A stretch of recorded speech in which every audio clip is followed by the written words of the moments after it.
Hello everyone, कैसे हो आप लोग। आ चुके हैं फिर हम एक और नए वीडियो के साथ। इसमें हम लोग आज कवर अप करने वाले हैं चैप्टर नंबर 6 एंड 7। ठीक है।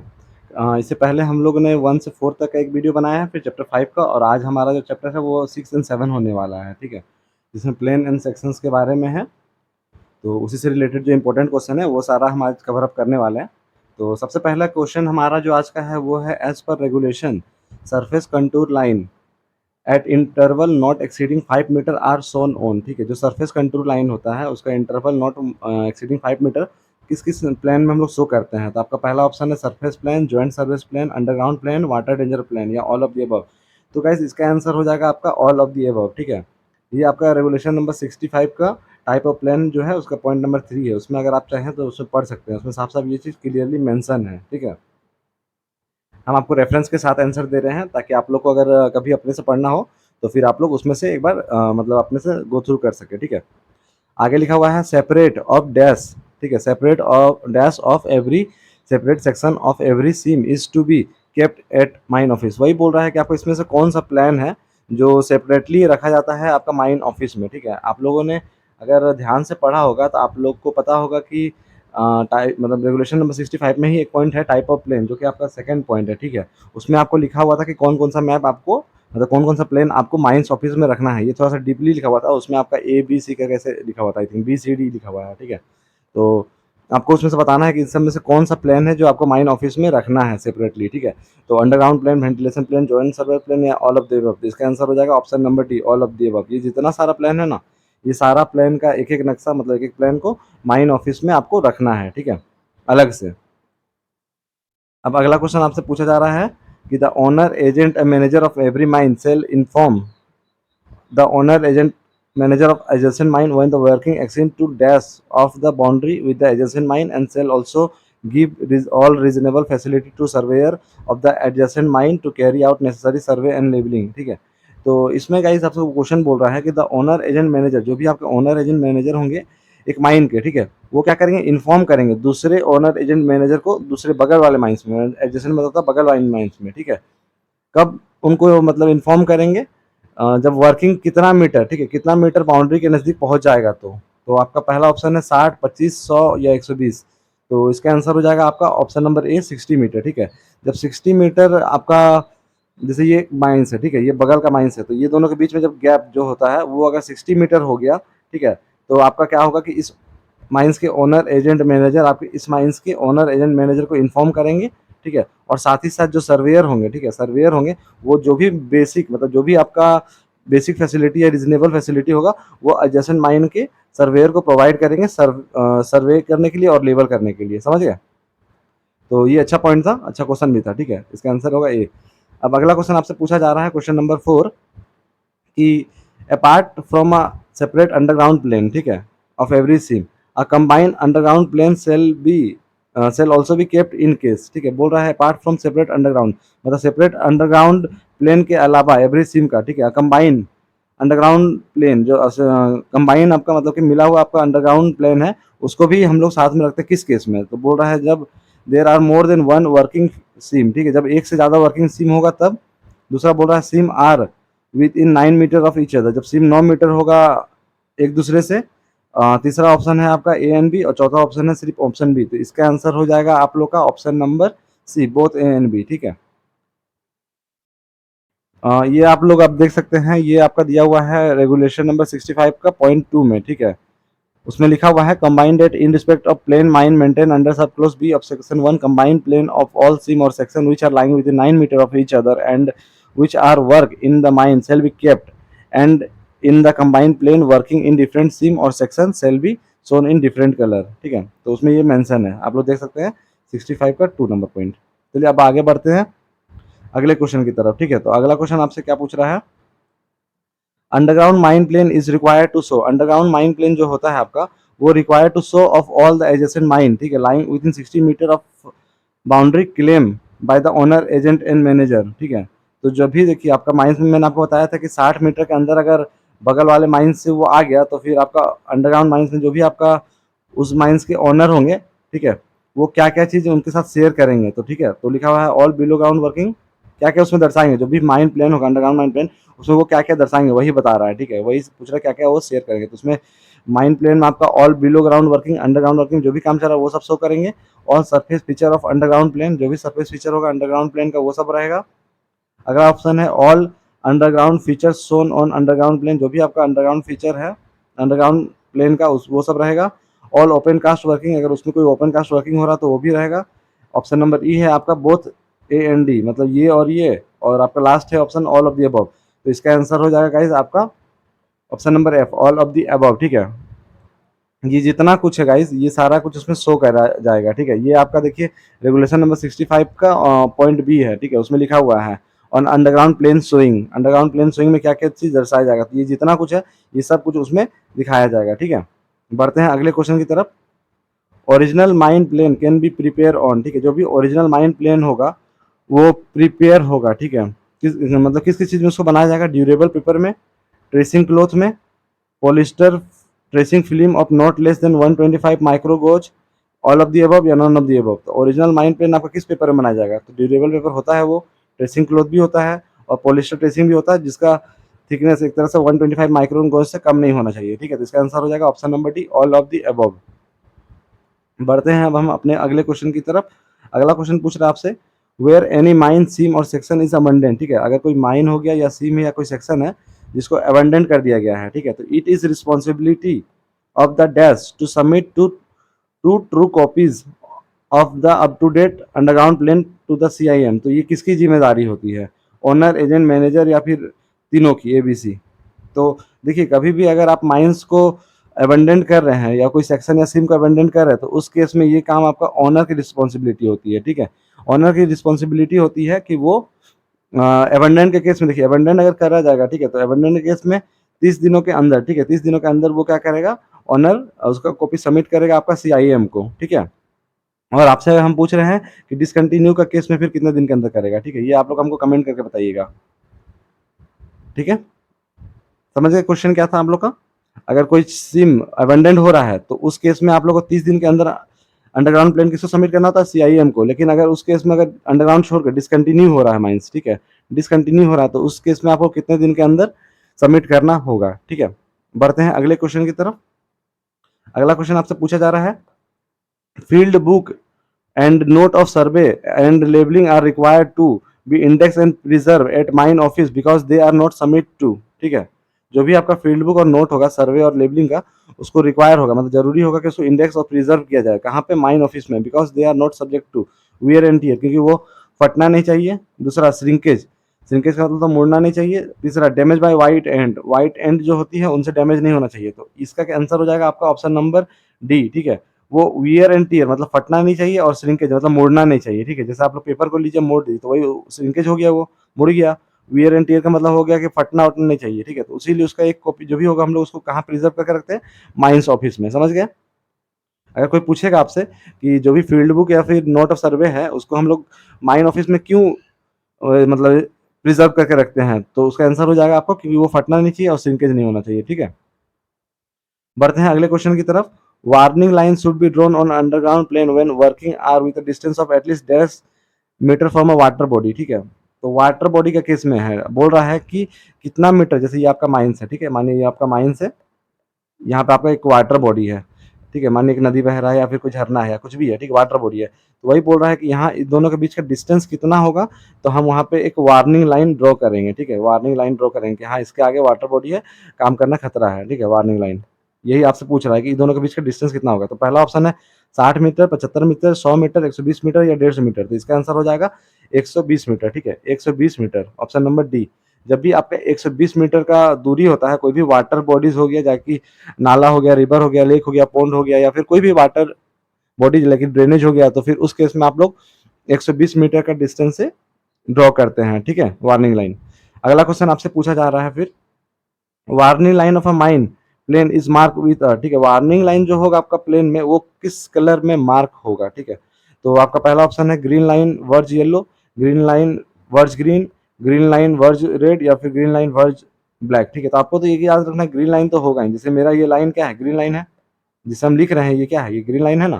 तो वही बोल रहा है ग्रीन लाइन, ठीक है, वर्ज येलो, ग्रीन, रेड या फिर ब्लैक। बस आपको इसका कॉम्बिनेशन याद करना है कि ग्रीन के साथ सॉरी ग्रीन के साथ आपका येलो है, ठीक है। ग्रीन के साथ येलो है तो यही आपका वार्निंग लाइन शो करेगा, ठीक है। ग्रीन के साथ येलो याद रखिए, ग्रीन और येलो, ठीक है, GY, ग्रीन येलो। तो वार्निंग लाइन आपका किससे ड्रॉ होगा माइंड प्लेन में? ग्रीन लाइन वर्ज येलो, ठीक है, ग्रीन लाइन वर्ज येलो। 2-3 बार बोलिए कि याद हो जाएगा। ये अच्छा क्वेश्चन है, बस पूछ सकता है आप लोग से कि वार्निंग लाइन अगर माइंड प्लेन में है तो किससे ड्रॉ किया जाएगा।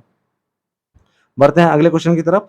अगला क्वेश्चन बोल रहा है as per standard prescribe by DGMS the error of a closure of a close underground transverse should not exceed, ठीक है। आपका DGMS का प्रिस्क्राइब स्टैंडर्ड के अकॉर्डिंग जो भी आपका error of close error of closure of close underground transverse है वो कितना से एक्सीड नहीं होना चाहिए, ठीक है। तो बोल रहा है कि 1/1000 of the horizontal length of the transverse, 1/2500 of the horizontal length of the transverse, 1/2000 of the horizontal length of the transverse या none of the above। तो इसका आंसर हो जाएगा इस 1/2500, ठीक है, 1/2500 of the horizontal line of the transverse, ठीक है। जो भी आपका एरर होगा ना वो इससे ज़्यादा नहीं होना चाहिए। कब? जबकि आप क्लोजर कर रहे हो अंडरग्राउंड ट्रांसवर्स को, ठीक है, तो इससे ज़्यादा एक्सीड नहीं होना चाहिए। तो बस वही है। अब अगला क्वेश्चन पे आते हैं हम लोग। अगला क्वेश्चन आप लोग से पूछा जा रहा है before counter signing a mine plan the manager should. Counter signing का मतलब हो गया कि देखिए पहले अगर जो पर्सन प्लान को बनाएगा, ठीक है, जो भी पर्सन आपका प्लान को बनाएगा, इधर वो सर्वेयर होगा या फिर जो भी होगा कंपिटेंट पर्सन, वो अगर बनाएगा, ठीक है, ऑफिशियल, तो वो क्या करता है पहले साइन करता है, खुद से वेरीफाई करता है कि हाँ हम अगर ये प्लान को बनाए तो ये सही है।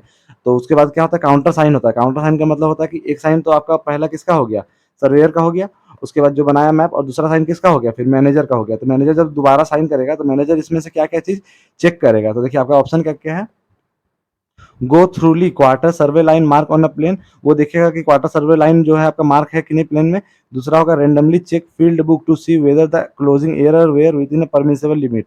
जो भी आपका क्लोजिंग एरर होगा वो परमिसेबल लिमिट पे होगा कि नहीं, मतलब 1/2500 जो आपका एरर है ये बोल रहा है, इससे ज़्यादा तो नहीं, ये चीज़ चेक करेगा। दूसरा बोल रहा है कि see whether spot has been mark at the end of close gallery, ठीक है, वो ये चेक करेगा कि जो भी स्पॉट है, स्पॉट लेवल है, ठीक है, वो मार्क हुआ है कि नहीं आपका एंड ऑफ क्लोज गैलरी में। उसके बाद अगला है pay attention to thickness of barrier if working are near mine boundary and water log area.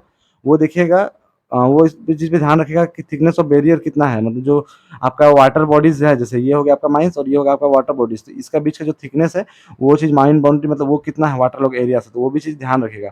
और आपका last option all of the above, इसका आंसर हो जाएगा answer number E, all of the above. जो भी आपका मैनेजर होगा वो ये सारा चीज़ आपका ध्यान रखेगा, ठीक है। आई विश आप लोग को समझ में आ गया होगा, ठीक है। अब चलते हैं अगले क्वेश्चन की तरफ। Question number 13। क्वेश्चन नंबर 13 क्या बोल रहा है?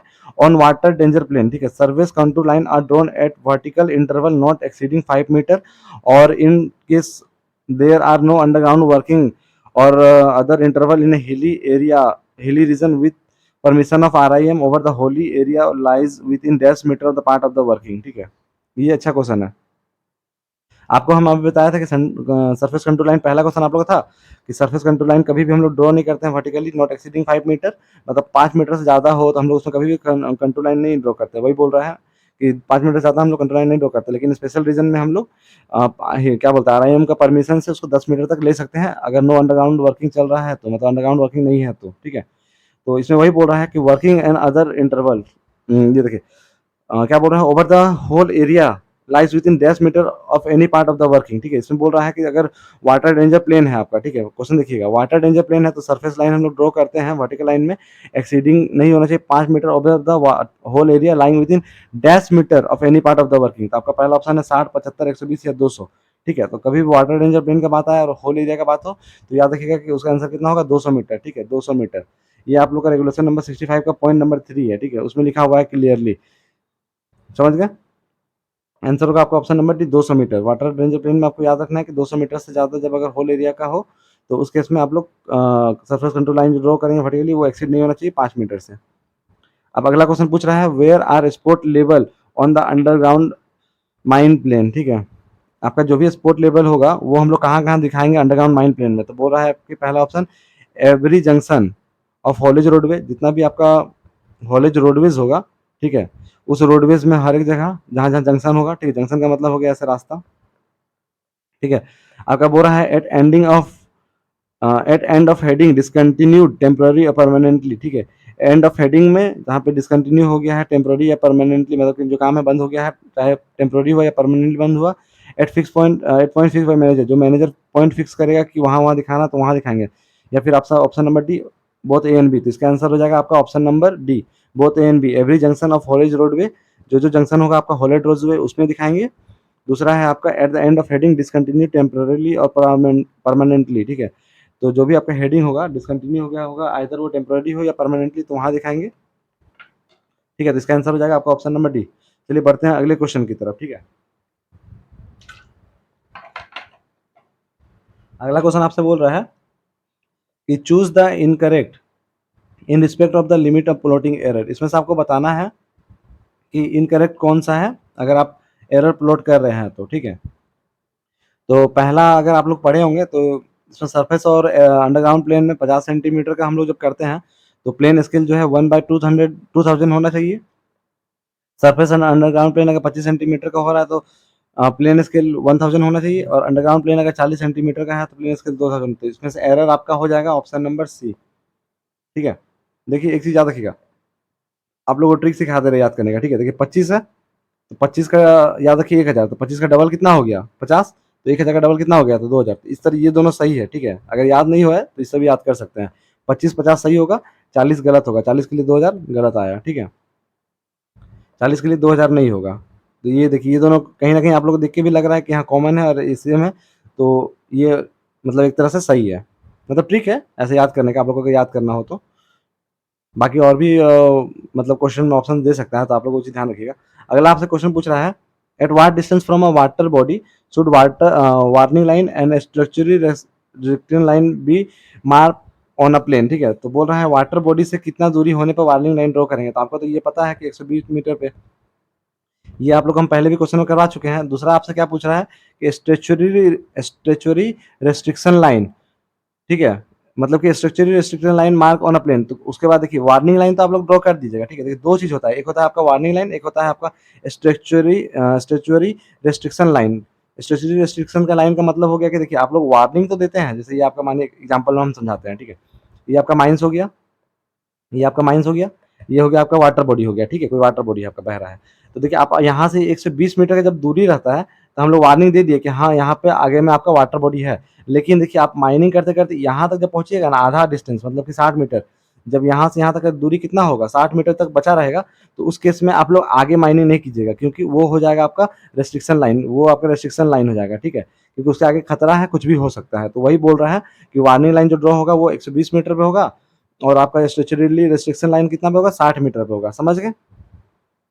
अब आते हैं अगला क्वेश्चन की तरफ, ठीक है। Plan prepare as per CMR 2017 shall show scale on plan suitably. जो भी आपका प्लेन प्रिपेयर होता है CMR 2017 में, वो क्या करते हैं उसमें स्केल स्केल हम लोग दर्शाते हैं। तो वो स्केल का कितना होता है, ठीक है। 25 सेंटीमीटर का स्केल होता है, 20 होता है, 15 होता है, या फिर नन ऑफ द अबव। तो इसका आंसर हो जाएगा आपका ऑप्शन नंबर ए 25 सेंटीमीटर। जो भी हम लोग स्केल ड्रॉ करते हैं प्लेन को दर्शाने के लिए, प्लेन बनाने के लिए, तो वो प्लेन के प्लेन स्केल कितना होता है 25 सेंटीमीटर का होता है, समझ गया। अब आते हैं अगला क्वेश्चन की तरफ, क्वेश्चन नंबर 18। क्वेश्चन नंबर 18 क्या पूछ रहा है, who is structurally responsible for ensuring that plan and section are accurate. इनमें से कौन, किसका रिस्पॉन्सिबिलिटी है कि चेक करे कि प्लेन और सेक्शन आपका एक्यूरेट बना है कि नहीं, ठीक है। तो आपका पहला ऑप्शन हो जाएगा सर्वेयर, एजेंट, मैनेजर या ओनर, ठीक है, या ऑल ऑफ दी अबव। तो सिंपल सा बात है कि सर्वेयर अगर तो आपका बनाता है प्लेन तो उसका तो रिस्पॉन्सिबिलिटी है ही, साथ ही साथ आपका जो ओनर, एजेंट और मैनेजर जो होते हैं इनकी भी रिस्पॉन्सिबिलिटी होती है कि ये चेक करें कि जो प्लान बना है सही होता है कि नहीं। इसका आंसर हो जाएगा आपका ऑप्शन नंबर ई, ठीक है। ये आपका रेगुलेशन नंबर 69 में है, 70 में है, तो इसमें आप लोग देख लीजिएगा, ठीक है, उसमें लिखा हुआ है। इसका आंसर हो जाएगा आप लोग का ऑप्शन नंबर ई। अब बढ़ते हैं अगले क्वेश्चन की तरफ। अगला क्वेश्चन क्या बोल रहा है, when will manager agent owner particularly ensure that plan and section are accurate. आपका कब ओनर मैनेजर और एजेंट चेक करेगा, ठीक है, कि प्लेन और सेक्शन एक्यूरेट बना है कि नहीं। तो पहला ऑप्शन है on change in ownership of mine, जब ओनरशिप चेंज होगा आपका माइंस का तब आपका ओनर एजेंट मैनेजर चेक करेगा। दूसरा है बिफोर री ओपनिंग ऑफ अ माइन और पार्ट, जब भी कोई माइन को फिर से रीओपन किया जाएगा तो उस समय, और बिफोर स्टार्टिंग इंस्ट्रक्शन और रिडक्शन ऑफ पिलर, तो जब ये हम लोग करेंगे तब, ठीक है। ये आपका हम बता दे रहे हैं रेगुलेशन नंबर 70 का 1 है, ठीक है। उसमें ये मेंशन है कि जब ये तीनों चीज़ करते हैं तब हम लोग चेक करते हैं कि प्लेन और सेक्शन जो है एक्यूरेट है कि नहीं, मतलब ओनर, एजेंट एंड मैनेजर, ठीक है, OAM। Owner agent manager check करता है कि प्लान और सेक्शन एक्यूरेट है कि नहीं इन इन तीनों केस में, ठीक है, ओनरशिप चेंज होने पे, रीओपनिंग करने पे और एक्सट्रैक्शन और रिडक्शन ऑफ पिलर करने पे। अब अगला क्वेश्चन, ठीक है, offset plan is drawn on a scale having representative factor, ठीक है, आपको इसका आंसर कमेंट में देना है, क्योंकि आप लोग के लिए हम अगर 19 क्वेश्चन बताएं तो एक क्वेश्चन आप लोग दे सकते हैं। इससे मुझे भी पता चलेगा कि आप लोग को कितना मतलब आप लोग का भी तैयारी हो चुका है एग्जाम के लिए और ये नहीं। और अगर देखिए अगर आप लोग नहीं भी पढ़े हैं तो इसका आंसर क्या बोलते हैं हम आपको कमेंट में कर देंगे, क्योंकि हम आपको इसका डिफरेंस दे रहे हैं कि सीएमआर 2017 में सर्कुलर में दिया हुआ है, ठीक है, सर्कुलर का है क्वेश्चन ये, तो उसमें दिया हुआ है कि ऑप्शन प्लेन जो होता है वो कितना स्केल पे ड्रॉ किया जाता है, ठीक है। अब आते हैं आपका अगला क्वेश्चन की तरफ, 21 number, to maintain accuracy survey instrument of a mine shall be check maintain and calibrated at interval of, ठीक है, लिखा हुआ है टू मेंटेन एक्यूरेसी, हम लोग एक्यूरेसी मेंटेन करने के लिए सर्वे इंस्ट्रूमेंट माइंस का सेल भी चेक एंड मेंटेन, जो भी आपका सर्वे इंस्ट्रूमेंट होता है माइंस का उसको हम लोग क्या करते हैं, चेक करते हैं, मेंटेन करते हैं और कैलिब्रेटेड करते हैं एट इंटरवल ऑफ, तो उसका इंटरवल कितना होना चाहिए, ठीक है, कितना इंटरवल में हम लोग उसको चेक करते हैं, तो आपका ऑप्शन है 6 महीना, 1 साल, 2 साल या स्पेसिफाई बाय द मैन्युफैक्चरर, जो भी मैन्युफैक्चरर द्वारा स्पेसिफाई किया गया है उस इंटरवल में, तो इसका आंसर हो जाएगा आपका ऑप्शन नंबर डी, ठीक है, जो भी आपका सर्वे इंस्ट्रूमेंट होता है, ठीक है, उसका एक्यूरेसी और सर्वे इंस्ट्रूमेंट का हम लोग चेक करने के लिए मतलब मेंटेन करने के लिए एक्यूरेसी और सर्वे इंस्ट्रूमेंट का उसको हम लोग चेक मेंटेन और कैलिब्रेटेड करते हैं जब मतलब मैन्युफैक्चरर के द्वारा वो स्पेसिफाई रहता है। ये आपका रेगुलेशन नंबर 67 का सेकंड पॉइंट में दिया हुआ है, ठीक है, रेगुलेशन नंबर 67 का सेकंड पॉइंट।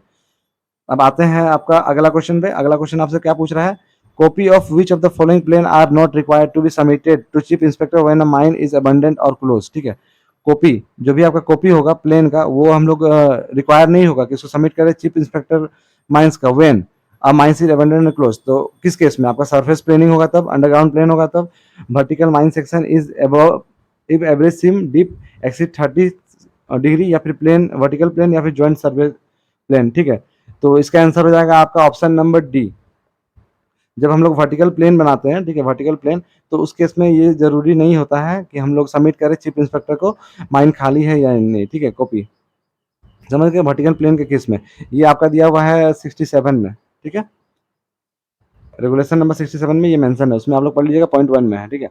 अब आते हैं हम लोग अगला क्वेश्चन की तरफ, in underground mines plan, underground mine plan में बोल रहा है spot line is mark in which colour, ठीक है, स्पॉट लाइन को हम लोग किस कलर से मार्क करते हैं, तो आपका ऑप्शन है ग्रीन, ब्लू, रेड या फिर ब्लैक, ग्रीन, ब्लू, रेड या ब्लैक, तो इसका आंसर हो जाएगा आपका ब्लू कलर, ठीक है, ब्लू कलर आप लोग का हम लोग मार्क करते हैं स्पॉट लेवल, ठीक है, जो भी स्पॉट लेवल होता है वो मार्क कैसे होता है ब्लू लाइन से, ठीक है, blue, blue spot, blue spot ऐसे याद रखिए, ठीक है। अब आते हैं which mine plan shall show surface contour, ठीक है, इनमें से कौन सा माइन प्लेन आपका सरफेस कॉन्टूर शो होता है मतलब शो करता है, पहला ऑप्शन है surface plan underground, ventilation plan, joint service plan, तीसरा ऑप्शन है geological plan, water danger plan या फिर ऑल ऑफ द एबव, ठीक है, तो इसका आंसर हो जाएगा आपका option number D, all of the above, जो भी माइन प्लेन होता है उसमें हम लोग सरफेस कॉन्टूर लाइन ये सारे माइन प्लेन में हम लोग शो करते हैं, ठीक है, तो आंसर क्या हो जाएगा ऑल ऑफ द एबव, ये है आपका रेगुलेशन नंबर 65 का पॉइंट 3, ठीक। अब आते हैं हम लोग एक अच्छे क्वेश्चन की तरफ, ये थोड़ा सा अच्छा क्वेश्चन आप लोग के लिए, आपको बताना है कि which coalfield in India has minor where the two outlet are not under the same manager, ठीक है, जैसे इंडिया का आपको बताना है कि कौन सा ऐसा माइन है जिसका 2 आउटलेट है, जैसे यहाँ से एक आउटलेट है, यहाँ से एक आउटलेट है, ठीक है, मतलब यहाँ से बाहर निकलने का रास्ता, इधर से माइन निकलने का रास्ता है, लेकिन ये 2 मैनेजर के कंट्रोल में है, एक कोई दूसरा मैनेजर है, इधर का कोई दूसरा मैनेजर है, ऐसा कौन सा आपका कोलफील्ड है, ठीक है, आपका Raniganj coalfield, Singareni coalfield, Jharia coalfield या फिर महानदी कोलफील्ड, तो इसका आंसर हो जाएगा आपका option number C, Jharia coalfield, ठीक है, झरिया कोलफील्ड जो है उसका आपका इंडिया का पहला मतलब ऐसा माइंस है जहाँ पे 2 आउटलेट है और दोनों आपका control not control under the same manager, वो सेम मैनेजर के कंट्रोल में नहीं है, ठीक है, मतलब दोनों अलग अलग मैनेजर के कंट्रोल में है। अब आते हैं 26 नंबर क्वेश्चन की तरफ, ठीक है, 26 नंबर क्वेश्चन क्या पूछ रहा है आपसे, a shaft more than 10 metre shall depth shall be provided with mechanical means of ascent and descent, ठीक है, जो भी आपका शाफ्ट होगा वो कितना मीटर गहरा होगा, ठीक है, कितना मीटर आपका वही बोल रहा है गहरा होगा कि हम लोग उसमें मैकेनिकल मीन्स ऑफ मतलब मैकेनिकल मीन्स देंगे नीचे जाने के लिए और ऊपर आने के लिए शाफ्ट में, ठीक है, तो इसका ऑप्शन है आपका 20 मीटर, 30 मीटर, 45 मीटर या फिर 50 मीटर, तो आंसर हो जाएगा आपका 30 मीटर, ऑप्शन नंबर बी, अगर 30 मीटर से ज़्यादा गहरा है, ठीक है, मोर देन 30 मीटर है अगर शाफ्ट है तो उस केस में हम लोग एक मैकेनिकल मीन्स प्रोवाइड करेंगे नीचे जाने और ऊपर आने के लिए, ठीक है। समझ गए आंसर। ये आपका रेगुलेशन नंबर 71 है, रेगुलेशन नंबर 31 71 का पॉइंट नंबर 3। ठीक, अब आते हैं अगले क्वेश्चन की तरफ। अगला क्वेश्चन आपसे क्या पूछ रहा है, डिस्टेंस बिटवीन टू आउटलेट, ठीक है, of a mine shall not be less than, जो भी आपका दो आउटलेट होगा माइंस में, उसका क्या बोल रहा है कि वो कितना से कम नहीं होना चाहिए। ठीक है, दो आउटलेट होगा माइंस का, वो कितने से कम नहीं होना चाहिए। जैसे कि आपका एक कॉलेज रोडवेज का आउटलेट हो गया, एक ट्रेवलिंग रोडवेज का आउटलेट हो गया, ठीक है, या फिर साठ का आउटलेट हो गया, तो ये दोनों के बीच में दूरी, या फिर ये दोनों के बीच में दूरी कितना मीटर से कम नहीं होना चाहिए। ठीक है, तो आपका पहला ऑप्शन है 10.5, 13.5, 15 या 25। तो इसका आंसर आप लोग सबको पता है। इसका आंसर आप लोग हमको कमेंट में दीजिएगा। आपको हम क्वेश्चन समझा चुके हैं, इसका आंसर भी आप लोग कमेंट में दीजिएगा। ये अच्छा क्वेश्चन है, एग्जाम में आएगा या आ सकता है। अगर इससे क्वेश्चन आएगा तो ये क्वेश्चन आ सकता है, इसीलिए हम आपको दे रहे हैं करने के लिए, क्योंकि अब मुझे भी पता चले कि आप लोग पढ़े हैं कि नहीं। और अगर आप लोग पढ़िएगा और एग्जाम में आ गया तो आप लोग कहीं अच्छा होगा। ठीक है, और सब कोई अपनी जिम्मेदारी निभाएगा और इसको जरूर कमेंट करेगा। ठीक है, ये बहुत इंपॉर्टेंट क्वेश्चन भी है आप लोग के लिए, और इसका कमेंट मुझे सबको ही चाहिए। जो जो वीडियो देख रहा है पूरा, वो सबको इसका कमेंट जरूर करेगा गाइस। ठीक है, अगर हम आप लोग के लिए वीडियो बना रहे हैं, इतनी मेहनत कर रहे हैं, तो आप लोग का भी इतना छोटा सा फर्ज है कि हमको एक छोटा सा कमेंट कर सके आप लोग। ठीक है, अगला क्वेश्चन पे आते हैं हम लोग। क्वेश्चन नंबर 28 क्या लिखा हुआ है, permanent lining is provided in a sinking shaft up to, permanent lining जो भी होगा आपका सिंकिंग शाफ्ट में, वो हम लोग कितना तक प्रोवाइड करेंगे। ठीक है, तो पहला बोल रहा है 6 metre from the bottom of a shaft. ठीक है, जब भी आपका हम लोग परमानेंट लाइनिंग करते हैं आप लोग को माइंस में, आप लोग पता है वो क्या बोल रहा है, 6 metre from the bottom of the shaft, bottom of the shaft में, जैसे कि आपका यहाँ समझाता देखिए, जैसे ये आपका शाफ्ट हो गया। ठीक है, तो ये आपका बॉटम हो गया। ठीक है, बॉटम से यहाँ तक 6 मीटर की दूरी में कह रहा है। ठीक है, 6 मीटर की दूरी तक हम लोग यहाँ तक परमानेंट लाइनिंग करते हैं। ठीक है, अगला क्या बोल रहा है, 20 metre from the bottom of the shaft, और if iron and steel ring with substantial legging are provided below the permanent lining. ठीक है, अगर आपका जैसे ये शाफ्ट हो गया, यहाँ पे अगर 20 मीटर तक आपका मतलब कि बोल रहा है कि अगर यहाँ पे आयरन और स्टील, ठीक है, आयरन या स्टील का रिंग यहाँ पे बना हुआ है। ठीक है, आयरन और स्टील रिंग यहाँ पे अगर बना हुआ है, तो उस केस में हम लोग कितना दूरी तक, तो 20 मीटर तक। ठीक है, उस केस में हम लोग कितना दूरी तक परमानेंट लाइन करते हैं, 20 मीटर तक। ठीक है, तो वही इसमें बोल रहा है सेकंड ऑप्शन। तीसरा है ए एंड बी, और चौथा है नन ऑफ दी अबव। इसका आंसर हो जाएगा आपका option number C, both A and B. ये भी सही है और ये भी सही है। अगर नॉर्मल केस बोला तो 6 मीटर, और अगर उसमें परमानेंट लाइनिंग हो रहा है और नीचे में अगर आयरन और स्टील रिंग से सपोर्ट दिया हुआ है, तो उस केस में कितना होगा, 20 मीटर। ये भी याद रखिएगा, ये आपका रेगुलेशन नंबर आई थिंक 72 है। ठीक है, चलिए बढ़ते हैं अगले क्वेश्चन की तरफ। Question number 29। ठीक है, 29 को नंबर क्वेश्चन क्या बोल रहा है, why outlet of a mine are not provide closer than 13.5 metre. ठीक है, आपको पता है कि जो भी आउटलेट ऑफ माइन है उसको 13.5 मीटर से कम में प्रोवाइड नहीं करते हैं। ठीक है, तो पहला ऑप्शन हो जाएगा to ensure the stability of outlet, outlet का जो भी आउटलेट होगा उसका स्टेबिलिटी को मेंटेन करने के लिए, to avoid recirculation of air if one of the downcast intake and other upcast return. ठीक है, to prevent simultaneously danger of both outlet in event of an explosion. ठीक है, देखिए सिंपल से आपको बोल रहा है 3 पॉइंट क्या क्या, कि इंश्योर करने के लिए स्टेबिलिटी ऑफ आउटलेट, जो भी आउटलेट होगा उसका स्टेबिलिटी, मतलब कि वो खराब ना हो या फिर उसमें कुछ दिक्कत ना आए, उसलिए। दूसरा हो गया आपका हवा आने जाने के लिए, कि अगर इधर से हवा आ रहा है तो इधर से हवा निकले। ठीक है, उसीलिए हम लोग 13.5 मीटर से कम तक नहीं रखते हैं। और या फिर ऐसा हो गया कि अगर दो आउटलेट आपके बहुत नज़दीक नज़दीक है, तो दोनों में से हवा आएगा, फिर निकलने का रास्ता नहीं रहेगा, तो उसलिए भी अच्छा से सर्कुलेशन नहीं हो पाएगा। तीसरा बोल रहा है कि अगर डेंजर हुआ, एक्सप्लोजन हुआ, जैसे कि यहाँ पे एक्सप्लोजन हो गया, ठीक है, फेस पे, तो यहाँ पे भी प्रिवेंट होगा, तो ये भी रास्ता बंद हो जाएगा, तो उसीलिए। तो इसका आंसर हो जाएगा आपका option number D, all of the above. ठीक है, बढ़ते हैं अगले क्वेश्चन की तरफ। 30 number, every shaft, incline or other outlet of a mine shall be examined by overman or other competent person once and at least in every dash। ठीक है, जो भी आपका शाफ्ट होगा, इंक्लाइन होगा या अदर आउटलेट होगा माइंस का, उसको एग्जामिन किया जाएगा किसके किसके द्वारा, ओवरमैन और अदर कॉम्पिटेंट द्वारा, ओवर कॉम्पिटेंट पर्सन के द्वारा, एटलीस्ट। ठीक है, वंस एटलीस्ट इन एवरी। ठीक है, कितना दिनों पे, एक बार कम से कम कितने दिनों पे हम चेक करेंगे, 7 दिन, 10 दिन, 14 दिन या 30 दिन, बताइए। तो इसका आंसर हो जाएगा 7 डेज। ठीक है, जो भी आपका शाफ्ट, इंक्लाइन और आउटलेट होगा माइंस का, उसको एग्जामिन किया जाता है किसके द्वारा, ओवरमैन और अदर कॉम्पिटेंट द्वारा, at least one in a 7 day, 7 दिन में कम से कम एक बार हम लोग चेक करते हैं। ठीक है, ये है आपका रेगुलेशन नंबर 75। क्या चीज़ है 75, periodic examination of shaft, incline and other outlet. उसमें आपका पहला ही पॉइंट में ये लिखा हुआ है कि every shaft, incline and other outlet provided as required per regulation 71 shall be examined once at least in every 7 day by an overman or a competent person। ठीक है, अब आप लोग कमेंट मत करने आ जाइएगा कि सर -1000 कंपेटेंट पर्सन है तो क्या वो भी करेगा चेक। ठीक है, कॉमन चीज है। ठीक है, यहाँ पे लिखा हुआ है ओवरमैन और अदर कॉम्पिटेंट पर्सन, तो आप लोग समझ जाइएगा। ठीक है, 7 डेज। अगला आपसे क्वेश्चन पूछा जा रहा है 31 number, size of a walkable passage below ground between two shaft और incline shall not less than, ठीक है, आपका जो भी वॉकेबल पैसेज होगा बिलो ग्राउंड माइंस में वो आपका कितना होना चाहिए, मतलब दो शाफ्ट के बीच में वो कितना से कम नहीं होना चाहिए। तो पहला है 1.8 मीटर हाइट और 1.2 metre wide, 1.5 metre height, 1.5 metre wide, 1.8 metre height, 1.5 metre wide, 1.5 metre height, 1.8 metre wide. देखिए हाइट का मतलब हो गया 1.8 मीटर हाइट, ये हाइट का बात कर रहा है, और वाइड का मतलब हो गया चौड़ा, ये हो गया चौड़ा 1.5 मीटर वाइड, ठीक है। तो आप लोग से वर्ड पूछ रहा है, मतलब एग्जाम्पल दे रहे हैं, तो आप लोग आंसर पूछ रहा है, तो इसका आंसर क्या हो जाएगा? इसका आंसर हो जाएगा आपका option number C, 1.8 metre height होना चाहिए उसका, ठीक है। जो भी आपका वॉकेबल पैसेज होगा बिलो ग्राउंड माइंस में सांप के बीच में, उसमें 1.8 मीटर हाइट होगा और इसका वाइड कितना होगा 1.5 मीटर, ठीक है। समझ गए आप लोग? बढ़ते हैं अगले क्वेश्चन की तरफ। अगला क्वेश्चन है आपका CMR 2017 require provision of a main riding system in underground mines if means of egress और egress is incline in more than, ठीक है। जो भी आपका माइंस में हम लोग कब मेन राइडिंग सिस्टम कब प्रोवाइड करते हैं, एक लाइन में, ठीक है। मेन राइडिंग सिस्टम कब प्रोवाइड करते हैं? अंदर जाने और बाहर आने के लिए, जब आपका इंक्लाइन कितना से ज़्यादा हो, 1 kilometre long, 1.5 kilometre long, 2 kilometre long या फिर 1 kilometre long and steeper than 1/6। तो इसका आंसर हो जाएगा आप लोग का ऑप्शन नंबर ए, ठीक है। 1 किलोमीटर लॉन्ग, जब भी आपका माइंस का, ठीक है, अंदर जाने और बाहर आने के लिए इंक्लाइन 1 किलोमीटर से ज़्यादा हो, ठीक है, 1 किलोमीटर हो या फिर 1000 मीटर हो। एग्जामिनर घुमाना चाहे तो ऐसे भी पूछ सकता है, तो आप लोग ध्यान रखिएगा, 1 किलोमीटर हो या फिर 1000 मीटर हो, तो उस केस में आप लोग मेन राइडिंग सिस्टम प्रोवाइड करिएगा। चलिए अब अगले क्वेश्चन की तरफ बढ़ते हैं। नहीं, इतने क्वेश्चन था गाइस, खत्म हो गया टोटल। 32 क्वेश्चन था गाइस टोटल, हम लोग टोटल 32 क्वेश्चन कवर अप कर चुके हैं। इसमें आप लोग का दोनों चैप्टर से मिला के है अप्रोक्स, ठीक है। अब आपका इसके बाद हम लोग करवाएंगे नेक्स्ट चैप्टर जो भी होगा उसमें, ठीक है। तो मिलते हैं हम नेक्स्ट वीडियो में, तब तक के लिए थैंक यू। और अगर वीडियो पसंद आया होगा इस तो एक लाइक कर दीजिए, ठीक है। और वीडियो अगर चैनल पे नए आए हो तो चैनल को सब्सक्राइब करना ना भूलिए, ताकि इसका आगे आने वाला इसका सीरीज हम लोग देख सके। और आप लोग का टेलीग्राम चैनल ऑन हो चुका है गाइस, ठीक है। टेलीग्राम चैनल ऑन हो चुका है, जिसका लिंक हम आप लोग को डिस्क्रिप्शन में दे देंगे। तो जो जो ज्वाइन नहीं हुए हैं ज्वाइन हो जाइए, और PDF आपको उसी में हम इसमें प्रोवाइड कर देंगे, ठीक है। चलिए मिलते हैं नेक्स्ट वीडियो में, तब तक के लिए थैंक यू।